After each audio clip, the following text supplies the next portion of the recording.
കഞ്ഞിക്കുഴി നങ്കി city government LP. സ്കൂളിന്റെ golden jubilee ആഘോഷത്തിന്റെയും സുവർണ സംഗമത്തിന്റെയും ഭാഗമായ വാഹന പ്രചരണ വിളംബര റാലി സംഘടിപ്പിച്ചു. ചേലച്ചോട്ടിൽ നിന്ന് ആരംഭിച്ച റാലി കഞ്ഞിക്കുഴി ഗ്രാമപഞ്ചായത്ത് അംഗം പ്രദീപ് എം ഫ്ലാഗ് ഓഫ് ചെയ്തു. ഫെബ്രുവരി 23 നടക്കുന്ന കഞ്ഞിക്കുഴി നങ്കി ഗവൺമെന്റ് എൽ.പി. സ്കൂളിന്റെ ഗോൾഡൻ ജൂബിലി ആഘോഷവും അധ്യാപക പൂർവ്വ വിദ്യാർത്ഥി സംഗമത്തിന് മുന്നോടിയായാണ് വാഹന പ്രചരണ വിളംബര റാലി സംഘടിപ്പിച്ചത്. ചേലച്ചോട്ടിൽ നിന്ന് ആരംഭിച്ച റാലി കഞ്ഞിക്കുഴി ഗ്രാമപഞ്ചായത്ത് അംഗം പ്രദീപ് എം ഫ്ലാഗ് ഓഫ് ചെയ്തു. ആ സ്കൂളിൻ്റെ പ്രവർത്തനത്തിൻ്റെ ഫലമായി നിരവധിയായ കുട്ടികൾ ഈ നാട്ടിലെ നല്ല ഉന്നത നിലയിൽ പ്രാപ്തിയാക്കാത്ത വിധത്തിൽ അക്കാഡമിക്കിൽ നല്ല രീതിയിൽ കുട്ടികളെ വളർത്തിയെടുക്കുന്നതിന് കഴിഞ്ഞ 50 വർഷക്കാലത്ത് നീണ്ട പ്രയത്നത്തിൻ്റെ ഫലമായി ഇന്ന് നാം വളരെയധികം സന്തോഷ നിമിഷത്തിലാണ്. ആ സ്കൂള് 50ാം വാർഷിക നിറവിലാണ്.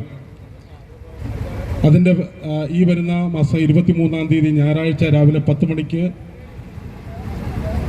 സുവർണ ജൂബിലി ആഘോഷം പതാക ഉയർത്തിക്കൊണ്ട് തുടങ്ങിയാണ്. അന്നേ ദിവസം രാത്രി 11 മണി വരെ വരുന്ന ആഘോഷ പരിപാടികളാണ് നമ്മൾ തുടക്കം കുറിച്ചിരിക്കുന്നത്.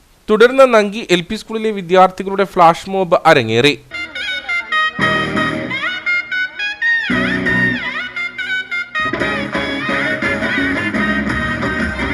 പരിപാടികൾക്ക് ഗ്രാമപഞ്ചായത്ത് അംഗം Baby Aikkara, program coordinator CB MV, Xavier Thomas, Benny Nedumpuram എന്നിവർ നേതൃത്വം നൽകി.